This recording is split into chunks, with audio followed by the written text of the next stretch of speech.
Welcome back to Advertising is Dead. We with Dhruv. Hey Dhruv, I'm happy we're finally doing this. I know, really, it's been a long time coming, hasn't it? Yeah, it's will. I think you and I have spoken about doing this many times, and we have always discussed what all will we talk about. We've had a list of things, and then we haven't done it. So it was about time that we scheduled this out and got it in place. And also we're doing it at a very interesting time. I think we started talking about this when I was recording in a studio. Yeah. We're finally doing this a year after I started to do this remotely. So yeah, long time coming. Well, the good part is you've been busy with some amazing guests, and I'm really excited to be here. Yeah, I want to kick off because I know that you and I have been having this chat in our interactions many times, and I find your perspective on it interesting. So I'd love to get your take from a macro perspective on the entire creator space, right? Just what's really been happening on that, because you also you've worked with if the word is talent on one end. Not saying creators aren't talented, but I'm just saying there's talent on one end and there's creators. Um, I'd love to get a perspective how this has changed things and how things are looking on a broader scale. Yeah, my God, I mean, it sounds so cliche, but it's such an exciting time to be alive in this space, right? Mm. Because just when you think you have the creator economy figured out, and just when you think you have talent figured out, and I've been doing it for as long as close to a decade and a half, the disruption hits you, and the disruption comes from different levels. It Yeah. comes from platforms, it comes from the way creators are exploring it, it comes from, of course, aspects like monetization. Where are we right now? I mean, right now we're in a place where, again, super cliched, but changes that would have taken 12, 18, 24 months are now happening in 60 to 90 days. Adoption of new ways to communicate, adoption of new platforms themselves are happening so fast. So I think what's really happening is you have different layers of the creator economy, and each layer is sort of finding a way to organize itself. If you're a fresh new entrant in the creator economy, you're sort of, it's an overload of information, and you're trying to navigate that system and see what's best for you. If you're someone who's sort of an intermediate, as I would say, somebody who's been around for a while, is sort of at the cusp of blowing up, and blowing up is a very personal objective where you want to Mm. be. And here I'm talking about the individual first. Then you're sort of ensuring that what you're doing well is consistently growing, and you're dabbling into new spaces as and when you find the comfort. And what's really interesting about this chat, Varun, is that you and I are having it because you're in that space, right? Yeah. And we Yeah. speak about you as a creator, and you'll find that yourself connecting to some of this stuff as I say it. And then the third is, of course, the established creator who's sitting in a particular situation, and for them, it's about, I actually believe less is more. So for Mm. them, it's more about actually choosing the right direction they want to go to, being aware of the market scenarios and having their ear to the ground, but ensuring that they're saying no to more things than they're saying yes to, and deep diving and hankering down where they want to be. So that's, I think, the broad breakdown for me when I look at sort of the creator scenario. And then if I look at the, let's just call it the buyer scenario or the Yeah. collaborator, right? The Yeah. platforms, the brands, the media ecosystem. I think for them, what I'm seeing is that everybody's trying to find a way to be sustainable and Hmm. trying to find a way to have a long-term strategy. But the scary bit is that long-term today is, if you're lucky, long-term is 6 months. Yeah. So how do you ensure that you're staying on course for a plan when stuff is moving so rapidly, and also the external environment being what it is, right? Where you're also having to keep in mind the emotional, Yeah. physiological, that sort of ecosystem as well. It's not business as usual in its complete Mm. form. You know what I mean? Mm. So that's the way I'm seeing it, man. It's a very rapidly evolving, exciting space. You know, a few other things that uh, the day it became creator economy from influencer marketing for me was when it kind of started shifting, because you start talking about it as an economy and you had different kinds of people popping in. Initially, you would see there was always that one entertaining category or comedians, etc. Right, and Yeah. you're fast seeing like the amount of personal finance creators I have noticed in the past 6 months has been crazy. I have watched them because I realized I have never really focused on that side of my own life, right? So I've Yeah. actually learned from some of them. You're seeing stuff happening around extremely niche spaces, like you're talking about people who are just recommending movies, or you're talking about someone who's Yeah. talking about a book, and everyone's finding their own spots. And but if you talk to most of them, their perennial question is, okay, do I go for scale? Is that the only way I can kind of grow as a creator, for me to build this even towards a possibility of just doing this full time? Yeah. Or do I focus on other areas? And that's really, I think, the number one question they all have, right? Is it literally like, how do I find that way to make this a sustainable piece for me. Yeah, no, I mean, it's that's going to be the cusp of it, right? And to address the thing that you started off with, when does something become an economy? It becomes an economy when established ecosystems start to cater services specifically for that community. So the fact of the matter today is that the creator economy is going to ascribe for a need to have legal advice specifically for this community, financial advice specifically for this community, PR advice specifically for this community. It's going to have every form of entertainment, disposable income. I mean, you look at the most powerful example around us right now. You can debate the business case as much as you want to go, as much as the cows come home. But Kunal and Cred are catering to 0. X number of decimal places, 1% of the country, but have found a way for an entire industry to cater to that niche net worth individual, right? You take that same example, and there's an entire industry catering to it, and brands clamoring for it, and consumers wanting to get into it, and you ascribe that to now saying that the individual creator is now sort of this all-encompassing entity, and that's why it's an economy, right? And that's why it's going to consistent, and there'll be more and more services catering to it specifically. And to your second question, you're bang on. Now the decision of how to make it full time and the decision of how to make it a full time vocation is something that is very individual. But again, I'll go back to saying that I don't believe, and when we speak to creators, we don't believe that going and trying to hit mass is the necessary need. I think you can define what your element of a super fan is, or a super consumer is. And I think that for some people it's 1,000, for some people it's 10,000. But the truth is, all global research says that if you hit that magical number of 1,000 people who are willing to buy something that you're willing to put out, then the truth is that that circle of influence is going to consistently have a revolving effect, and it's going to keep like an expanding sun. It's going to keep radiating and hitting more people, but that requires a tremendous amount of consistency. And I think that's the crux of it, right? I think hitting that first 1,000 superfan space and then ensuring that you're expanding it out first in that particular niche. And then, of course, like I said, because the stuff is evolving so rapidly, you don't know where your mind is going to take you. Again, case in point where you are, right? Like literally, like and for everyone listening, I pick Dhruv's mind on this very often. Is the fact that you start off as a podcaster, you think about, okay, what can I do on Instagram just to amplify it, and at some point the stuff you do on Instagram or on Twitter now really becomes almost as core as the podcast itself, right? And that's really how I feel that it's at least to look at it from the fact that platforms are evolving so quickly. Like now everybody has their own Clubhouse, if you want to call it that, and that's happening. Or everybody has, like, same way how everybody had their own version of stories, but at some point what you're creating, how you kind of channeling it out there and figuring ways to find the superfan idea is actually very interesting, right? Because I think that's just kind of levels the playing field, because you're not worried about, okay, million followers or like whatever 1 crore subscribers or and all of that stuff. So at some point I think that levels it up. But what I feel it also opens up is it opens opens up people who never thought they will ever have a mass following to really build niches and scale up from there, right? So I think niche is finally having its moment in that sense. And niche is going to become mass, right? Especially in this country, which has, niche is not niche here. Niche is serious numbers. At every level. So I think that that's going to only expand, and we still have 300-400 million people waiting to get onto the internet, and more people exposed. It's just that how much will the consumption stay at the top of the funnel, and how much will it start to permeate both downwards and horizontally? That only time is really going to tell, depending on what happens externally as well, I think. How have you seen brands react to this, right? Because brands were just getting around to taking digital seriously and getting into that, and because I go back to the days when we started Glitch, where we had to kind of almost educate brands as to why they need to be on digital. To now them saying, okay, it's a core part of what they do, and then suddenly in pops in what was initially called influencer marketing, now called the creator economy, and they're like, one second, I have to deal with all of this.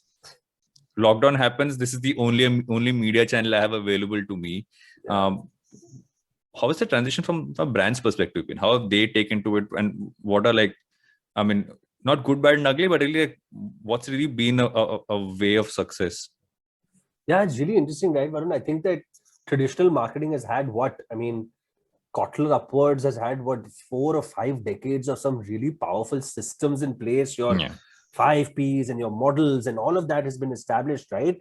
And the fact is that digital, and I'll still go back to, where Glitch did and where it was at, and the sort of pillars to some of those early days to where we're at right now, those models are still being established, right? Yeah. In my view, what I'm seeing is that I see a massive knowledge, no, I wouldn't say knowledge gap, but there are different levels of awareness for brands when it comes to digital ecosystem, right? Yeah. There's different levels of understanding of where they want to enter the channel of talking to their consumer. So what happens really is that part of it is how educated the brand is when they want to enter this ecosystem, and depending on the education, finding that right solution, right? And I think that the way they have ascribed, and I'm being very generic in my approach, is that I think now more than ever, if I was to talk about let's just assume that there are about 300 brands in the country who have access to the best minds and the best advice to them on building their communication strategy. I think now brands are asking the right questions. They're focusing a lot more on bottom line results, which can be challenging for agencies that are servicing them, but very critical questions. And I think what they're trying to find is how do they balance their traditional advertising and the traditional go-to-market with where digital has to fall. And I think the current largest gap is where do those two worlds actually combine, right? What used to be called terms like phygital, right? Where does the physical and digital ecosystem actually interact? That's where the real power exists. And if you look at some of the greatest case studies today, if you look at any of the winners at Cannes, and if you look at the stuff that's taking home awards and truly creating impact for brands, that is the space. It's brands that are telling great stories online, but are finding a way for it to have physical on-ground impact as well, through traditional means or through activations or through various interventions that they may do. So I think it's tremendously exciting, because if you assume that there are let's say 3,000 brands in the country, because the data will tell you that that's how many companies there are who are actually selling products on Amazon today, right? And actually, if you talk about how many companies are on yellow pages on Times, that's about 1 lakh of companies. So that's 97,000 companies that could potentially be coming online at some point in the near future. If you just look at those 3,000 companies, you're just sitting and saying that education and that knowledge of just the entry point of digital is itself a journey. You know what I mean? So the role that organizations like mine, and whenever I speak with industry folks as well, is that it's a lot of hand-holding. It's a lot of patience. It's a lot of hand-holding. It's a lot of balance between where can you go in and force yourself not to want to focus only on business, but also just genuinely advise a talent on where they need to go, right? Advise a brand on how they need to go and where they need to go. So that's how I'm seeing it, man. Yeah. What I find also interesting about what brands have really been have to do is, they went through the standard, and for no fault of theirs or agencies, just that it's the most obvious thing that you'll do. You go cut, copy, paste first, right? You literally take what you would do on traditional media, cut, copy, paste onto that. Like, I mean, even yesterday, weirdly enough, this joke still continues. Somebody put up something where someone put up an ad on a digital thing which said brackets English version, right? It's still there. It's still happening. So that hasn't gone away. And then it went to the fact that if you're working with a creator or what start off as an influencer, and you're giving them a script saying you need to read this out. To some of them evolving to say, 1 second, this is what I want to say it how you would normally say it, and that evolution as well. And you kind of sit in that middle path of just making sure that connection is as seamless, so that neither does it stick out like a sore thumb on the creator's feed, but also gets what the brand really needs. And I remember way back, I think it was a panel in a client's thing, and like about 3-4 years ago, and I remember someone from one of the creator networks said that, when my content goes downhill is when there's a brand integration that comes in. And he said in front of a room of brands, and I was moderating, and I was like, maybe not the best crowd to say this in front of, but especially I think the tone was a little off, but it's so true, right? When it feels forced, but you need to find a way to make sure the message still goes out strong. No, absolutely. The only way I'll say it, Varun, and it's something really funny that even for us internally, when we run a large influencer marketing business, even small nomenclatures, like I don't like the word influencer. For me, actually, it's purely storyteller/creator, right? I like the word influence because that's pertinent, and influence is critical, because that's what drives so much consumerism, and not just consumerism, but just thought, right? And influence is powerful in your life wherever it comes from, and we value it. But influencer is commoditizing the entire ecosystem. So you're absolutely right. I think for brands, what's happening is that brands would be very fortunate if decision makers within their ecosystem are connected to modern day storytelling and consumption. You'll find CEOs and MDs of companies actually taking advice from their young daughters or their sons or their nephews and saying, this is what I'm hearing, this is what I'm seeing, this is my ears to the ground. I'm completely disconnected to it. Advise me on where to go.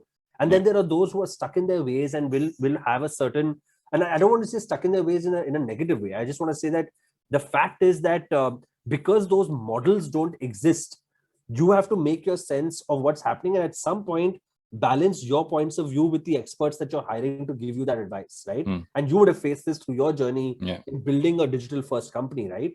And I think as long as that balance is conversational and it's open, and there's a mutual trust there, there's a lot of success to be had. Because let's be honest, even right now, digital spending and spending on the creator economy is highly cost effective. It's highly cost effective. It's highly performance oriented. It's very, very measurable. And more tools are coming out. More and more organizations are getting organized and scientific in their approach. So if you do it right, there has never been a better way to build a brand at lesser money than there is today. And as a consequence, production costs are going down. Shoot from home. I mean, it's not great for agencies who have high production dependencies. But the quality of thought as a consequence has gone up. How do you get great thought out there at lower production value? But then how do you, in that case, agencies have to push back and say, then I want a long-term relationship with you. I don't want to do a one-night stand. So I think that evolution of the industry is what we're seeing. And both systems have to push and pull. As opposed to when I started my journey, the brand was in a power center, right? It wasn't democratized. Today, the truth is, boss, it's very democratized. And you, as a brand manager or a brand director, have to listen a lot. The quality of listening has never been more important. Yeah, because it was, and that listening part is so important, right? Because at some point you would just, you would have a brand in an agency and you'd hand a script, and that's really the difference if you look at it from what was, in a sense, traditional celebrity culture and what is creator culture. Yeah. And they both had interesting learnings from each other and how those are kind of overlapped, right? If you look at it, it's like you see more and more what we call traditional celebrities in the sense of not that what they're doing has become outdated, but the fact that what they were doing was from a pre-digital time and now it's transitioned to digital. Whereas you have creators who are digital first who also want to do all the stuff which is deemed pre-digital, right? So there's a lot of cross learnings there, and so even for a brand, they're now dealing with two elements who get them similar kinds of results, but are also kind of cross learning from each other and almost becoming unique organisms in that sense. Yeah, absolutely, right. I mean, if you look at and if I was to draw it in some ways, if you just take the whole genre of sort of theatrical content, right? And I use the word theatrical, but let's just say film in some shape and form. That crossover is happening very strongly when we're seeing OTT. There's the traditional celebrity acting culture and where it stands and the power that it holds, and then there's this entire influencer culture where they're coming with an understanding of audiences, they're coming with an understanding of building conversations, they're coming with a media reach of their own, and they're sort of transitioning into that particular space. And then there's of course the power on the reach of the acting executing talent who have given content and they execute upon it, right? That itself has a certain skill and core skill set that it needs to have. But then there is the entrepreneur creator who's writing, communicating, distributing, marketing all in one. And what happens there is, I think the argument to be made sometimes is that when you're all in one, are you diluting yourself too much? Which is why it's very important to surround yourself with the right advisors and teams and confidants. And you'll see the great creators today have managed to create organization around themselves so that they can consistently focus on the craft, right? But what you're saying is bang on. And the deeper and the longer we stay in the current state of being, and I'm talking purely from an acting perspective right now, you'll see more and more of this convergence sort of take place. And we're seeing it from a business side. Endorsement business is starting to plateau at a certain level, right? It's not growing the way it was growing previously. So that's a direct indicator of the fact that brands are spending more on shorter term tactical engagements, and the influencer economy is starting to, I think, eat into a little bit of that pie. What I believe is going to happen is that once the business comes back to some level of normalcy, and as you and I know and we have read in history, post-pandemic booms are a thing. And we're all hoping and praying that happens. But, at every level, but post-pandemic, you're going to see the size of the pie increase. Now, the creators, and here I'll talk about the entire ecosystem. I'll talk about celebrities and the digital creators. The way that they evolve and the way that they stay with the times and the way that they keep their ear to the ground to the earlier part of our conversation is going to result in their success. And those that are not with that particular time are going to find themselves probably falling a little far behind. And that's the reality of it. Yep. Does that also kind of lead to Big Bang Social kind of coming to be in terms of that mindset of saying, okay, this is a need gap that requires you to have the experience, but also to have almost like a difference in, I won't say different perspective, but almost like a different system of functioning for this entire economy. Was that how it kind of came to be? 100%, Varun. I think Big Bang Social was completely born out of a few things. I think number one, exactly like you said, the creator economy arising from digital required a different approach. It required a tech platform because it's scale at a different level. It cannot be dealt with offline. It required a different mental approach because ultimately it's human beings at the end of the day, and it's individuals with their personal aspirations and their personal dreams that they're carrying with them. And how do you achieve that as a talent advisor at its core? How do you build that using the power of tech? And how do you build that using the power of community? And that was one big driver for us to get it going. The other big driver for us is very honestly, brutally, it was business.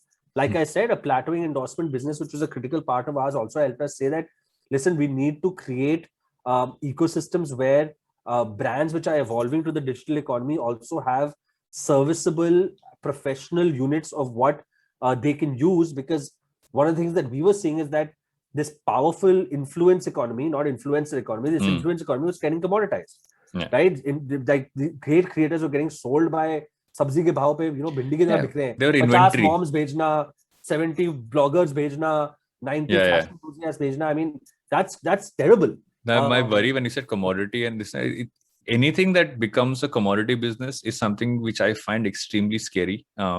Like my side of the world of like production business, production is now a commodity business, right? And I so totally agree. And when you deal, and especially in your case, you look at human beings like their inventory, that's scary. Yeah, absolutely. And I'm not saying it doesn't have to happen at scale. You can do things at scale without commoditizing them.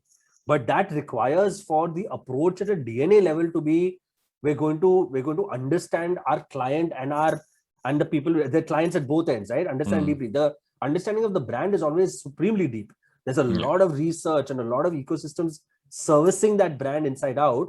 But I don't feel the influence economy right now has that ecosystem because it's building. But like we go back to the first point again, like with any growing economy, it's going to have different service lines arriving at it. We hope to be ones who are there playing that role in some shape and form. What have your learnings been once you start focusing on this emerging aspect from what, I always say that whenever you transition to something that's happening, there is a process of unlearning a bunch of stuff and learning a lot of that stuff. What have your learnings and unlearnings been? Oh my God, such a great question, Varun. I have to say it hasn't been as easy as I thought it would be.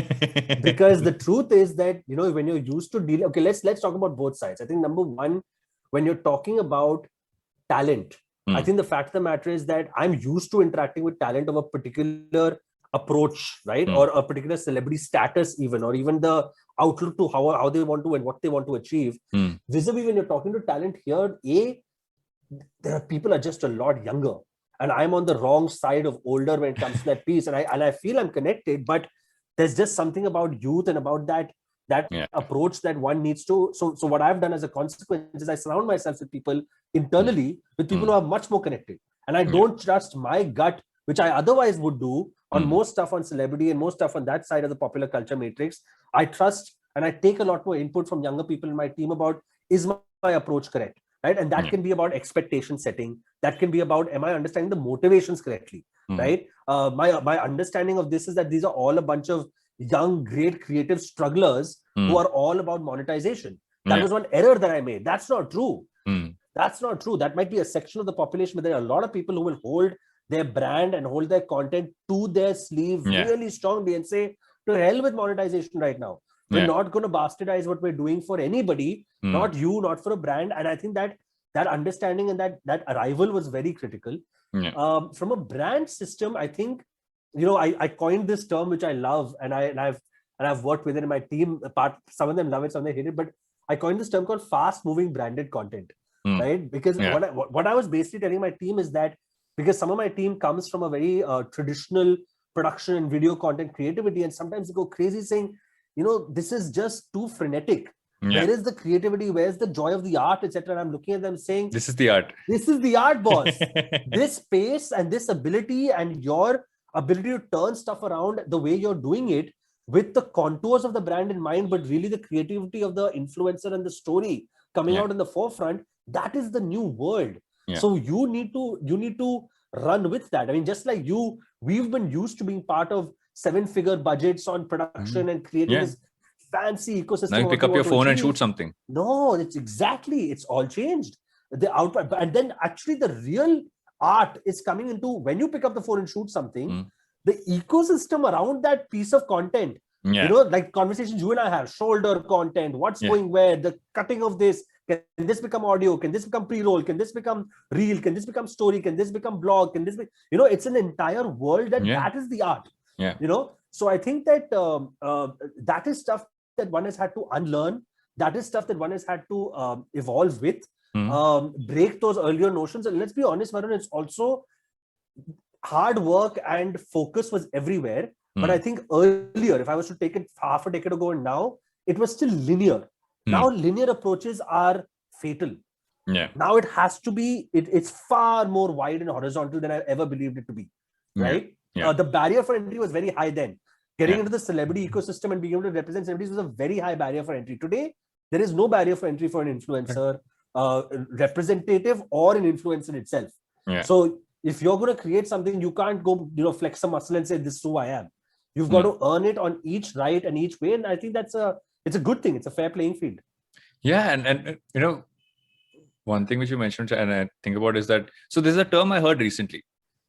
I think in an Indian context, it can be taken in a negative connotation, but I feel that it's interesting. So this term called the middle class creator. I was watching these two guys called Colin and Samir, who are my weekly education on creators. They have fabulous YouTube channel and podcast, and they said this term. They said that the middle class creator is someone who hasn't hit the way to monetize yet, but is using it smartly to build businesses around it, because they say that every mid-level creator is actually a small business waiting to happen, because you can actually build products around yourself. You can be a podcast which is building a production company. You could be, you can almost build PR around something that you're doing. So that's a very different angle as well, where there are a set of people who don't want to monetize the traditional way. Although in India, when you say middle class, it's somehow taken a negative connotation. But I thought that terminology, that way to look at one entire aspect of this space, almost like SME of creators in that sense. No, I thought it was fabulous. It just made me think a lot about a bunch of creators who I followed for a time. I was like, why aren't they scaling? But I'm like, this is their scale. Correct. And that's the other thing, right? Not every creator resonates with scale at a certain level. Like I was just looking at this really wonderful female content creator who has massive Instagram following, and I noticed that she has now pivoted to actually use her office and use her reach and impact to support and drive more young female entrepreneurs purely on digital. And she started a separate channel. It's got a fraction of the following that her original channel does, but she's using the power of her original channel to drive more conversations here, help with fundraising, help with mentorship, help with conversations. And I bet this influencer is almost some 26, 27 years old herself. Right, but the journey has been so rapid in that period of time that I guess the exposure to the entire ecosystem has allowed her to now sort of want to give back in this area, and maybe this is the direction she wants to go in. And I think that's incredibly powerful, man. Just imagine as a consumer, of course, it's great, but as a brand, just if you're able to navigate and organize your life, and like I said, trust, there is no solution you can't find. There's no dependency that is too strong that you can't break out of in any shape and form to be able to find solutions to how you want to communicate.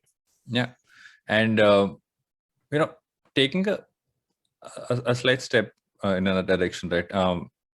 Just looking at the recent and the guidelines are just getting launched. Do I call them ASCII? Do I call them ASCI? I get confused. ASCII is good. ASCII is good.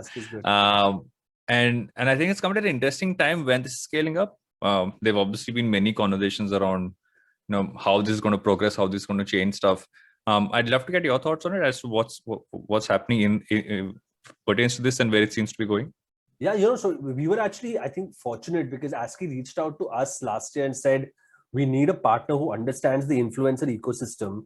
Can you come in and sort of be advisors for us? And we said, we'd be happy to. Also, very honestly, and I joked the ASCII guys about it. I said, I also took the invitation very quickly, very seriously, because I didn't want you guys to bugger it up. And they all laughed and said, why would we do that? I said, well, ASCII is a name which is it's a watchdog. It's a guard dog, right? It's not, you are of course providing great guidelines, but it's something that is slightly feared in the advertising ecosystem because you're sometimes wondering if it's going to curtail creativity. And I said, that's the last thing that should happen to the influence ecosystem, right? Yeah. So it's been a really interesting journey. And to ASCII's credit, I have to say they've been super collaborative. They are all a bunch of very seasoned ad vets, both from brand and agency side internally. So they also opened it up to an ecosystem where they brought in a lot of feedback. And essentially what has happened with it is that, and this is one of the systems I was talking about, Varun, right? This is exactly one of the systems I was saying, that any large economy is going to have frameworks. And the truth is that as influence, popular culture driven marketing on social and digital increases, you're going to find a lesser and lesser level of control coming in the content output. And consumers are taking that stuff very seriously. So the most critical piece over here is twofold, which is number one, protecting that consumer, because they are taking decisions online on the basis of people that they may or may not know, right? And because they are the reach to them is coming from systems outside of their control, algorithms and performance marketing, and that it's targeted marketing to them. They can be potential victims to that influence unless they're a little smart, and that's where the person communicating also has to have a responsibility, right? And that's where the guidelines sort of come in to say and we've kept it basic to the effect of saying,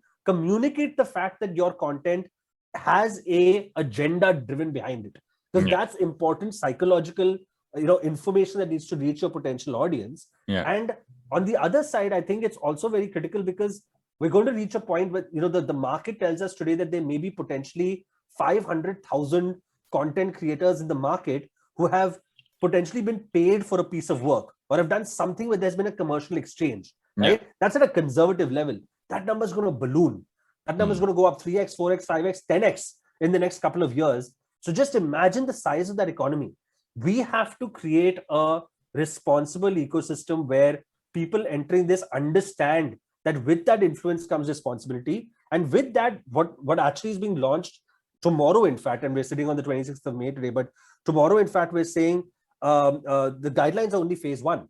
Phase two is going to be, we're actually going to create badges. We're actually going to create certifications which says this is an ASCII approved content creator. And we are hoping that that will actually lead to brands sort of actually understanding that those are premium, trustworthy creators to work with, and almost like not calling it a blue tick or something like that. It's basically your ISI mark. Absolutely. Is what I was going to say. ISI mark. Yeah, I think blue tick sounds better. We need it. It can go the wrong way, and I'm sure there'll be enough criticisms for it. But I genuinely believe it's for the good. It will also ensure that in the current state of the country we're in right now, where, let's be honest, our current political system is one that wants to keep an eye on all communications that are going out. It's better to be proactive about the fact that we are self-regulating rather than have regulation entrusted upon you. I agree. I really believe that's the best way to go, right? And why not? Because we're here to do good work. There's nothing, the overall idea over here is to create a larger economy and a larger size of the pie. So self-regulation is a good way to go. And I also feel that it's not necessarily, many people kind of say that the buck needs to stop where the creator takes that call, but I feel it actually needs to stop at the brand and agency level, where you are, if you ask, if you're not asking people to do something, they won't do it. The chance of them even offering that as a service or as a ability will kind of go away. So at some point also it'll make it, I feel, a lot simpler, especially from a brand side, to say, one second, these are the guidelines. Let's keep that in play, and as long as those have enough broad strokes to play within, it shouldn't take any creativity away. It just takes away all the stuff that you don't necessarily want anyway. Bang on. I completely agree with you. I'm going to ask you a very random segue from this. Did you always want to do this? Was this what you wanted to do in life when you started? I have a very interesting past, Varun. So I'm a history honors graduate. Okay. I studied the arts, and I'm very proud of my piece as I learned very early. I think the early stages of reading vast amounts of content and Mm. being able to simplify them in 10 or 15 points, which is what history in Delhi University actually teaches you to do. Yeah. Take complex systems which have economy, geography, political all encapsulated in one, and find a way to simply explain it. That's my background from an education and nothing further. Mm. But I will just say this: I've always been just really passionate about sports first, Mm. and then just entertainment is not just consumption for me, and then the feel of that particular moment. I tend to dwell into how that has impacted the world around it in some shape and form, right? Yeah. Just the concept of what creativity does to the world has always been something exciting. So at that stage in my life, 2005 to 2008, when I was dabbling in different things, I didn't find a better segue into doing this then to enter this what was understood as an agency environment. And at that point of time, the organization I was a part of was one of the early pillars to what this industry became. So I'm Yeah. very grateful I got that exposure, because I think at some level I wanted to see myself connected to this part of the creative industries. Mm. I do say this, that if I wasn't doing what I was doing, I would probably be in advertising. That would Mm. be the only other thing that I would probably do. I see myself Yeah. as a copywriter or something like that. I would probably be in the creative fields in some shape. But I think what's beautiful about what I do is I get to dabble in all of that Yeah. a little bit as we go along. So yeah, maybe I wouldn't say I always want to do it, but I think I was lucky to find my direction fairly early. Sport is something that I know you're supremely passionate about. You have tried to convince me many times to actually catch up with the NBA, which I haven't done in decades. Um, However, to kind of figure a connection here, right? One is that how we consume sports has obviously evolved drastically, Yeah. and even how sports is fed to us is different. But how has that shift kind of affected everything around it? Right? There's everything from streaming to creators who are almost creating content around sport in a very interesting way, which you didn't think was possible in that sense. So how has that entire part kind of evolved? It's a great question, Varun, because I'll dare say something slightly controversial, which is to say that I believe more than Hollywood, more than Bollywood, more than any other massive creative industry in the world, I think that sports and sports franchises are the greatest marketeers in the world. I agree. Because the truth of the matter is that you are fundamentally, sport is consuming something where you don't know the outcome, and you are completely at the behest of a 90-minute or 5 day or 120 minutes of sort of a play act that has a complete journey of emotion, right? Yeah. And I think the marketing that comes around it, and I'm using marketing as a very generic term, the people who get behind the concept of taking that short format of content and just creating such a deep emotional connection is something that everybody can learn from. And what I also realized is that as a consequence of that skill set, you'll notice that sports industries are at the forefront of technologies faster than anybody else. Like if you look at NFTs today, and I know you've been studying it and we've been talking about it, but if you look at NFTs today, the best examples of NFT are actually coming out of the NBA. Top Shot is a separate marketplace which has come out, which is incredibly exciting, which is taking and driving the NFT agenda with the top NBA sports superstars. And it's already ahead of the game when it comes to that entire new, virtual art economy ecosystem, as you may call it. So I think that coming to your specific point, I think that sports and its impact in the current ecosystem is that we are driven by, it's the only piece of content where you're probably entering something not knowing what's going to happen. If I'm going to watch a particular genre of film, and if I know who the director is, I'm kind of prepared for what I'm going to get, right? If I know what kind of video I'm going to watch on short video content, I'm kind of aware of how I'm going to feel after it. I'm going to laugh, or I'm going to be a little disparaging of it, but it's done. Sports is the only thing where you don't know where your emotion is going to go. So you're winging it on the fly. Now that ability to be contextual in that moment, and then to also build up where it's going to go. I mean, I mean, I'll take my favorite example right now. Triller, which is this super successful global short form video content app, largely very powerful in the US, etc. Currently, their biggest driver for content is actually not music, it's not Hollywood, it's not any other digital ecosystem, it's actually completely around a sport. MMA has found their home in Triller, and Triller has found a way to take digital superstars and take musicians and create these epic virtual events and are driving content and commerce off their platform using MMA. Yeah. So just, and again, I think that's what speaks to what I was talking about, how I think that the sports industry in many parts of the world is at the forefront of that content consumption. Yeah, it's and it's interesting you say that, because it's also kind of driven in many ways. There is a level of brand loyalty that sports brings, which nothing else can bring, right? You can make someone switch any single thing that they use or watch or anything else in their life, but to make them switch, let's say a team which they support, right, or a player, it's very tough, right? Like I keep going back to from also from a product standpoint. Look at the Jordan, right? Just I know people who buy Jordans like you, and a fair amount of it are genuinely.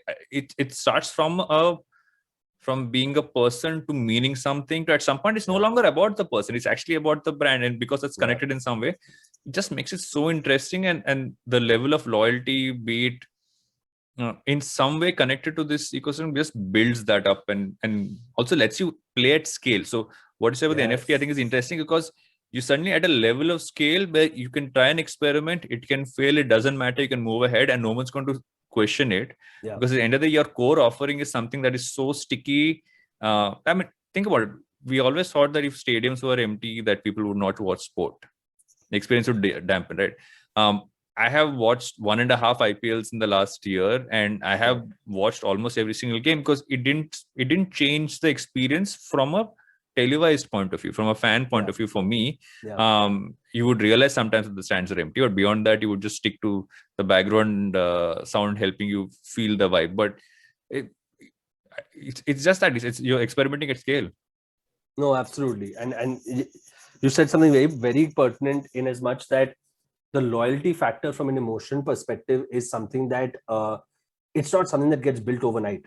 And as with all great brands, you keep hammering, having a certain core belief to who you are as a franchise or as an individual sports star or as an owner, and you keep pushing that agenda. And then, that's how you build a brand that's also constantly evolving. And then the subtext to that are exactly what you're saying: merchandise and commercialization and monetization on various digital aspects, so many other avenues. And also, I think my last point on sport is also the ability to have positive impact on the world, because when you feel for something that strongly, if there's a reason to actually have a societal impact or to actually give back, sports can actually be one of the most powerful drivers, which is another very critical. I think that's a big part of who we are as professionals today, right? All of us think about, when we're doing what we're doing, how is it that we can leave the planet in a slightly better shape, right? In some shape and form. And I think that's, again, very well driven by the sports industry. What people don't talk about often enough is the fact that podcasts actually became a thing because of sport, largely because people will listen to, like at scale, listen to a lot of sports post discussions, etc. Interestingly, if you look at Spotify's recent acquisition of Locker Room was again Clubhouse for around sport.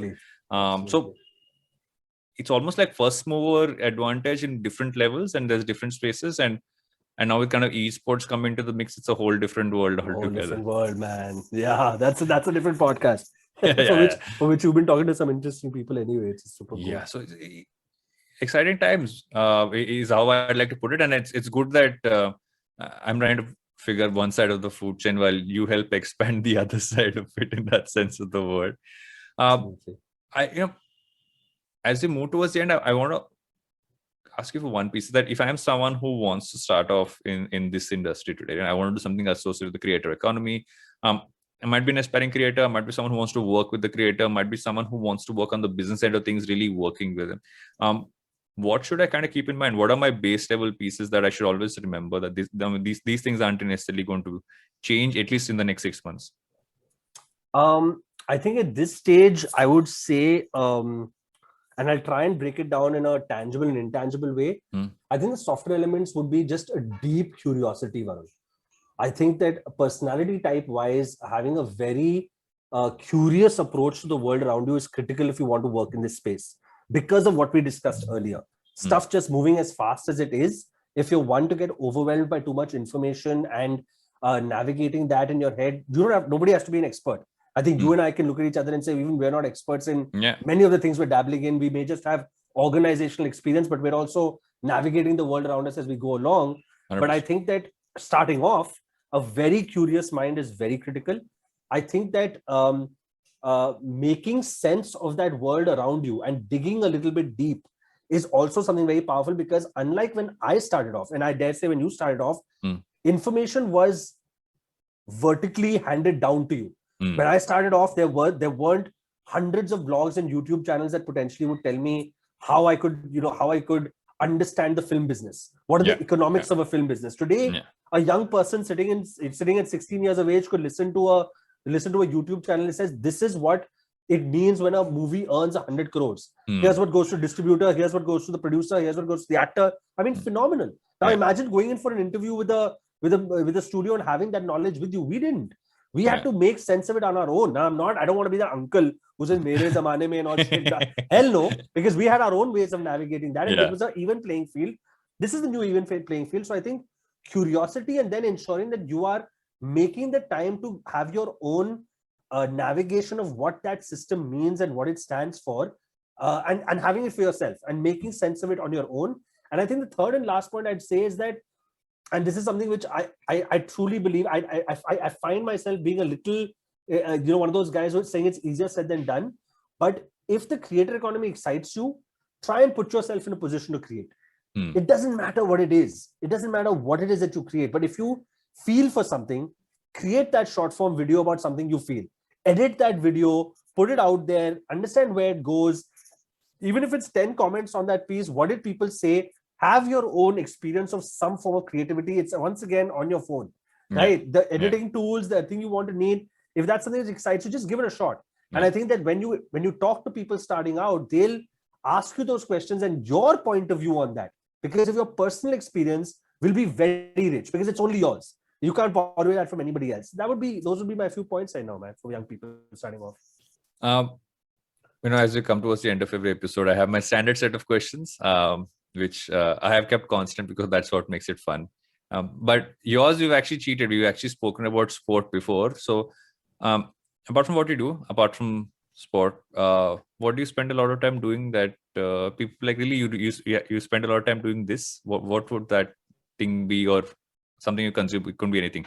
I think the thing that I still, and I wish I had more time of it, but I think the thing I still find a lot of joy in is discovering unknown bands and sharing them with people I love. I truly believe I have the most bizarre and diverse genre of tastes when it comes to music. Rare it would be that it would be a genre that I may not have heard, but the real joy I get is from discovering new artists, which I hope that people around me may not have heard, because I get that kick out of it. And sort of getting people introduced to it, and getting them to understand that journey. And that's something which is, something about me that brings a lot of daily, weekly little dopamine hits. That is a conversation you and I have not had, and that is exactly what I do. So I think this warrants a post-podcast discussion for sure. And incidentally, I actually found an interesting creator who wrote into me, and I think this is an interesting one, right? And she started something called Patchwork Playlist, where she's asking people to send in one song which has a memory associated with them, and just she's sending a Google form out. You write down the song, let her know if it's on Spotify so you can tag the song, and just write down what your memory is. Super cool.